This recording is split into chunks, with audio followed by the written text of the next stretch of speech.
everybody.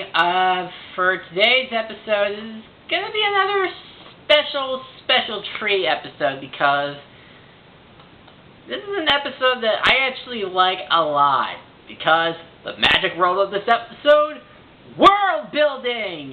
And that's going to be our main focus. So, Campfire's Tale, let's begin. So this episode starts out with Applejack, Applebloom, along with Rarity and Sweetie Belle and Scootaloo and Rainbow Dash setting up camp for Windstom Falls. Looking good. And we made good time today. At this rate, we'll be at Windstom Falls by tomorrow. We should do the annual Big Sister, Little Sister camping trip every weekend. Then it wouldn't be annual. And if we did it every weekend, it probably wouldn't be special. That is true. But the more we do it, the better we get at camping. Remember the first time we came here and Rarity had that ginormous tent? I thought that. I've got much better at roughing it, haven't I? Yup, this time you only packed 3 suitcases. Immediate points for this episode because hooray for continuity! I know what you're thinking.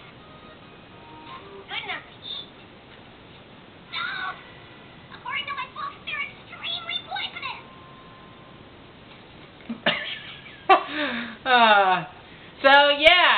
So it's nice to see we get to go back and try to visit Windstom Falls, which we haven't really seen since Sleepless in Ponyville all the way back in Season 3. And it's really also nice to know that we do see some character growth, obviously with Rarity actually learning not to, well, obviously overpack and not make it look like Sweetie Belle's carrying everything, but also we get to see Scootaloo and Rainbow Dash really act more like sisters, and it's really we get to see how more comfortable the two are with each other since that episode. So everything seems to be going well, but then a bunch of bugs come in and start harassing them. And what exactly are these bugs that Rainbow Dash tries to fight off? What are these things? So these bugs are called fliders. I don't know, are they fliders, fligers? You know what, I might as well just look it up because really, I think, honestly, I think probably the difficult thing about this episode is that the music kind of basically the music is louder than the dialogue of the characters, so I can't really tell what exactly they're supposed to be called. So, as soon as I can find this stupid thing,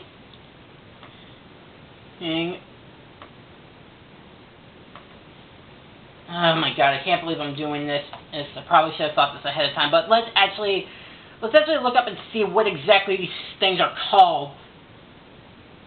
Well, assuming that this stupid thing won't fight me. Oh, fliders. It's basically the word fly with the dash with ders. So, let me see. Okay, so basically from what I'm looking on the MLP Wikipedia page, fliders are essentially a combination of a fly and a spider put together. So, it would be nice to have known that ahead of time, but essentially the swarm gets overwhelming and they all rush into a cave. Never seen them this far east, though. Probably attracted to the food. Best wait here until they're gone. Oh, apple rot. What are we supposed to do now? We had games to play and marshmallows to roast at camp. And here we got nothing. I have a feeling that this is probably the thing that Gen Zers go through when they have to go out camping for the first time. That's not entirely true. We have each other. That's right. And if you girls want to, maybe we could tell some stories to pass the time. You want stories? I've got a ton of stories.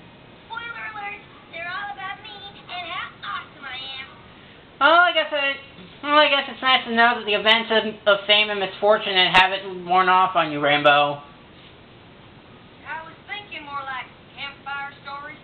But we don't even have a campfire. I got this. Wow, that was brave. It was no biggie. Ugh. We aren't going to tell scary stories like our last camping trip, are we? It's bad enough just being in here.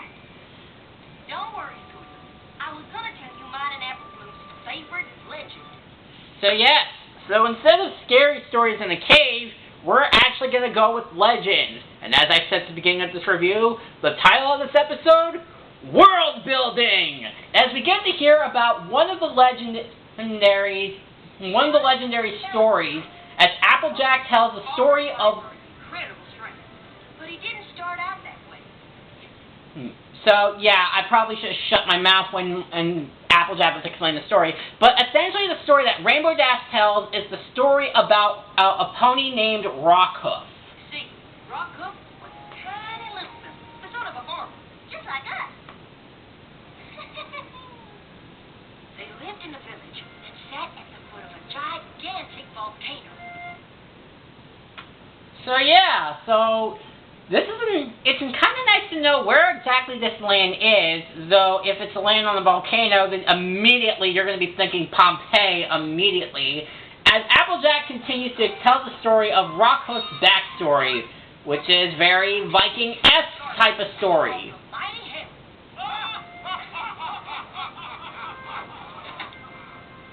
Young Rockhoof wanted nothing more than to be part of the mighty helm.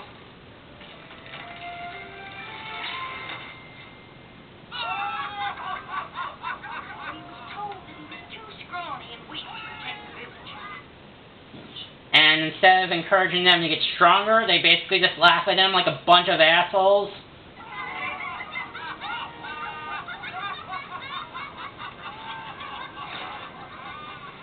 But Rockhoof wouldn't take no for an answer. Then, one fateful day, the volcano erupted. Yeah, kind of an oversight of planting your... So, what exactly ends up happening as the story continues? Lava poured down the side of the volcano. And try as they might, the mighty helm couldn't figure out a way to save the village. So, they couldn't think of an alternative? Like, they couldn't try to think of something... I mean, yeah, I know it's lava, but it's like Did they just immediately just see the side of the lava and was just immediately like, nope, we can't come up with any plans, we're getting out of here? They had to have acted on it. But the village ponies didn't want to leave their homes. They spent their entire lives there. They had nowhere else to go. Is it better to stay in the village that's about to get burned alive, or basically staying there and be dead?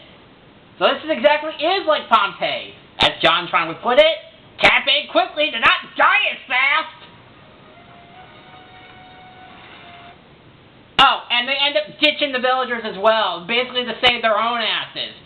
So, some protectors you are! Rockhoof decided to do something great.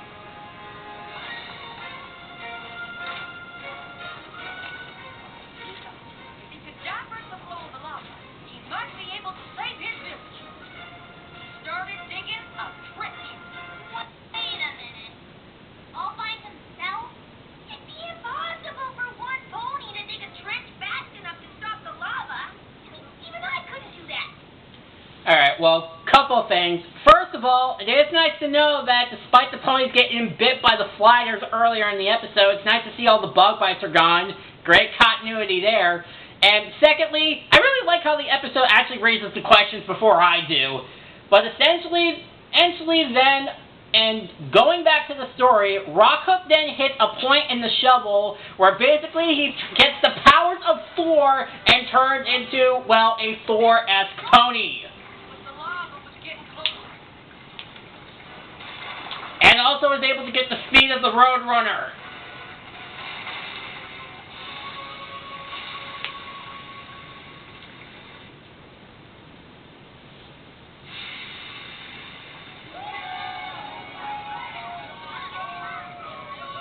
Oh, and the members of the Helm are back. So then, wait a minute. Okay, so this kind of raises the question. How exactly did they all of a sudden turn back around? Because we never saw them turn back around. We just assumed that they just ended up ditching the village. And there's never really a shot of the episode where it cuts to them. They see that the flop is going in and he turns back. Here, we just make it seem like the two members that ditched the village just all of a sudden magically reappeared. So, is anyone going to try to bring that up? But yeah, essentially Rockhoof then gets invited to the Helm for his bravery and his Thor-esque physique, Because looks are what matters, but also bravery is good to know. Sorry, Applejack. Even if it wasn't about you. I love that story no matter how many times I hear it. Why don't we see if it's safe to head back to camp? Girls? There is no camp to go back to. Yeah, so even though while telling the story was great to pass the time, the Flyers have pretty much made a home out of their camping supplies, and they basically... There's beauty in everything. And yeah, so they basically go back to the cave as, believe it or not, Rarity has a campfire story of her own. Blah, rocks aren't really blah. If you look closely, you can see flecks of gold in them.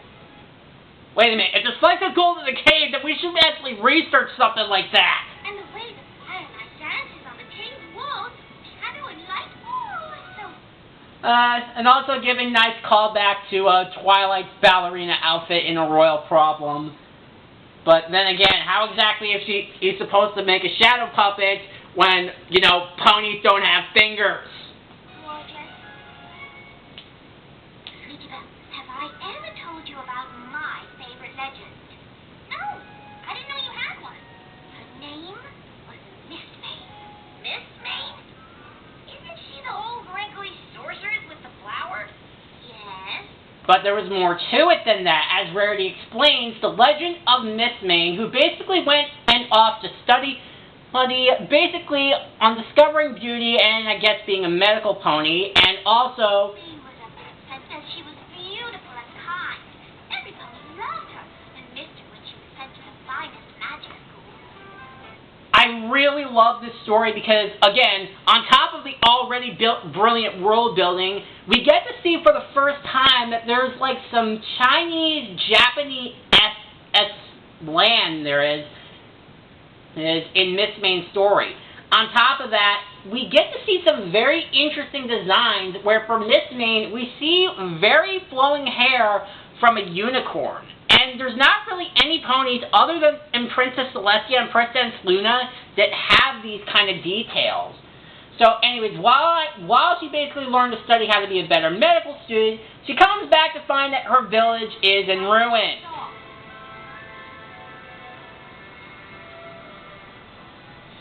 What happened here? The Empress happened. She makes every pony work day and night on her pals. We don't have time to take care of anything else. Well, that can't be. I know her. She would never do this. Yeah, and basically it turns out that her best friend is also the Empress of her village, but basically turned into a tyrannical dictator for reasons that we're about to find out as she goes to confront her. Friend? I don't. My friend would never work our families as friends to the bone for something as silly as a palace. My palace is a beacon of beauty. Any pony who passes will be in awe of its majesty. What good is a pretty palace if it just hides the misery of its ponies? Beauty is everything. You taught me that. What? You were always the pretty one.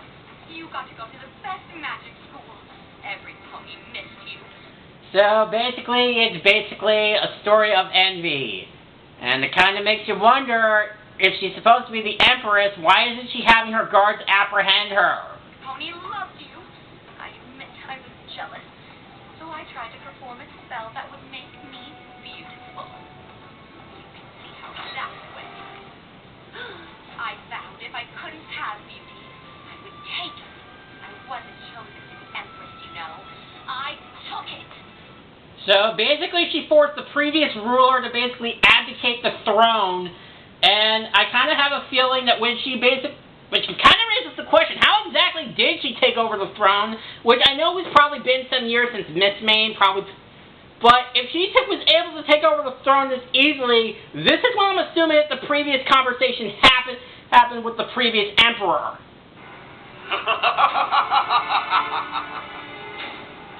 Imbecile! If you thought your conduct was unimpeachable, then why were you spying on me? You feared me because you knew you were wrong, right? You blind, misguided fool. Yeah, that's I'm assuming how that conversation went. So, wanting to stop her friend, we get a pretty awesome battle. A battle with a water and fire dragon.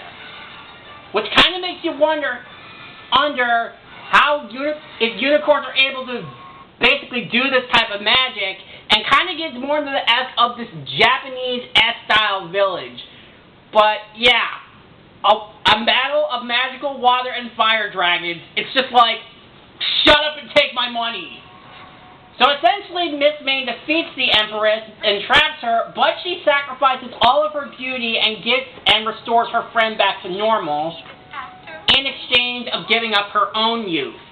Sable Spirit was so touched that she vowed to be more like her friend in the ways that matter. From then on, she ruled with kindness and compassion. So basically, it just took a matter of getting your ass stomped to basically realize the error of your ways.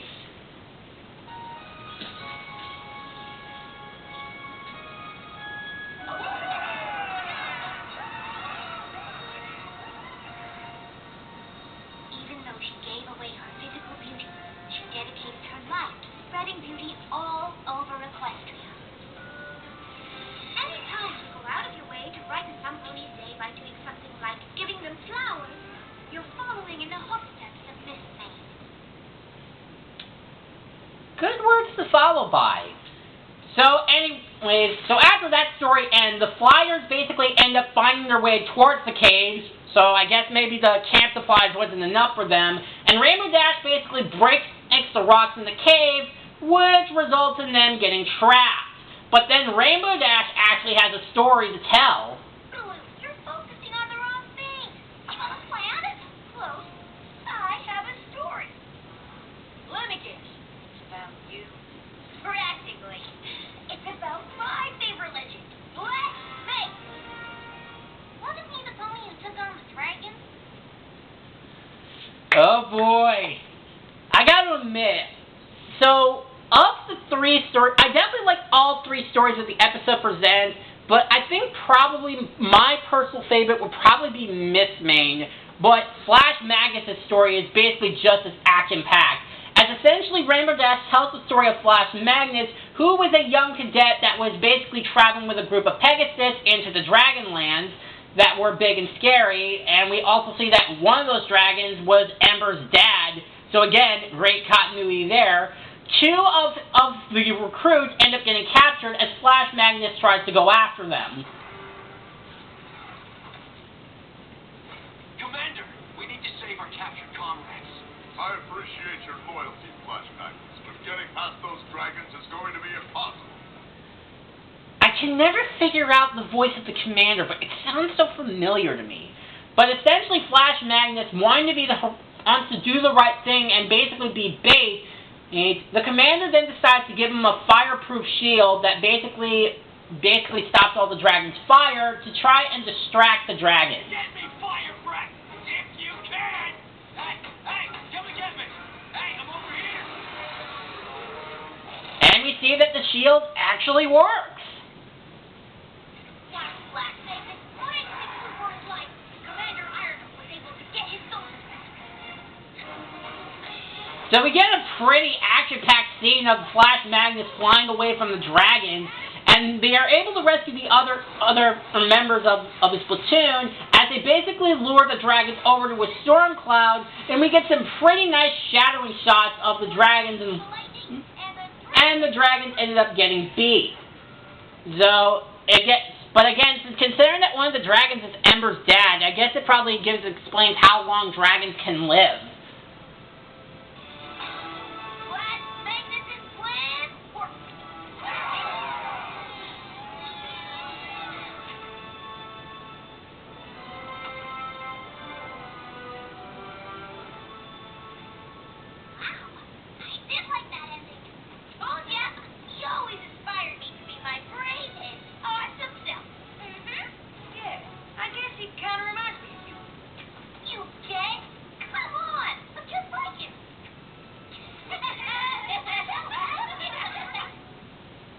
So essentially they hear that the Flyers are actually gone, but then they go deeper into the cave and find a stream of water that actually leads them to Windstom Falls.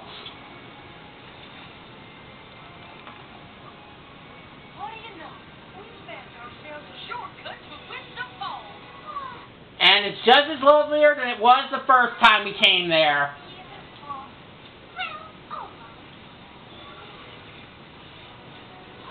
But we then get to see when Rarity pulls out some of the vines and forms the flower crowns, it's basically similar to what we saw in Miss Main's story. So this gets kind of the gears turning, essentially, how it seems that some of the legends that are talked about in the episode, it seems some of the main six inherently have followed in the footsteps of some of those traits. So the line about Rainbow Dash being similar to Flash Magnus is not too far off. I wonder if this will lead to something later down the road.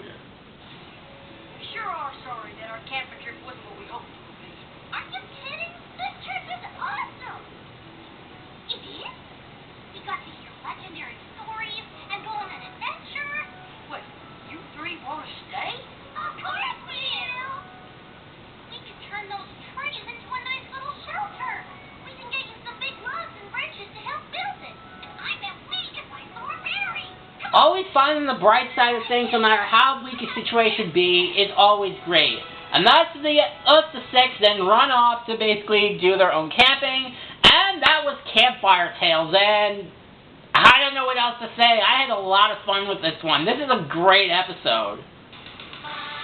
Easily the best part about this episode is the world building, where we get to hear about these legends and know about some of these other ponies and think about our creative minds and seeing the stories about some of these other lands that had happened from a long time ago. Now, I know that from what I've heard, these characters, Rockhoof, Miss Main, and Flash Magnus, the story is based off of some books that were released on a side show, but not really a show, but they were books that were released different from the show. And if you know me, I have not read any of the books other than, obviously, the Journal of the Two Sisters and the Elements of Harmony Volumes 1 and 2, but then also a collection of the entire series.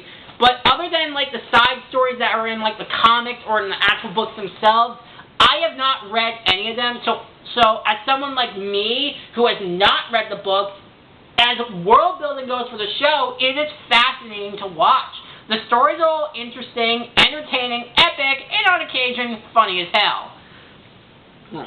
I think really the only thing that kind of docks the episode is essentially the occasional plot holes not related to the story, but it's really nice to see just an episode that just tells epic stories that basically increases more world building. So, yeah.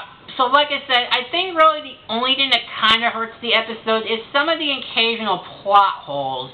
Obviously, this is the stuff of how despite getting bit by the sliders, they essentially just get better after a story ends, which I know, like, bites usually go away after a while, but it's just kind of like, but yeah, but not like anything that, like, overall breaks the episode. So, honestly, I would have to say Campfire Tales gets an A. Alright, so I'm Flickhan Gamer, and next time we will be taking a look at To Change a Changeling. Alright, see you guys next time. Bye.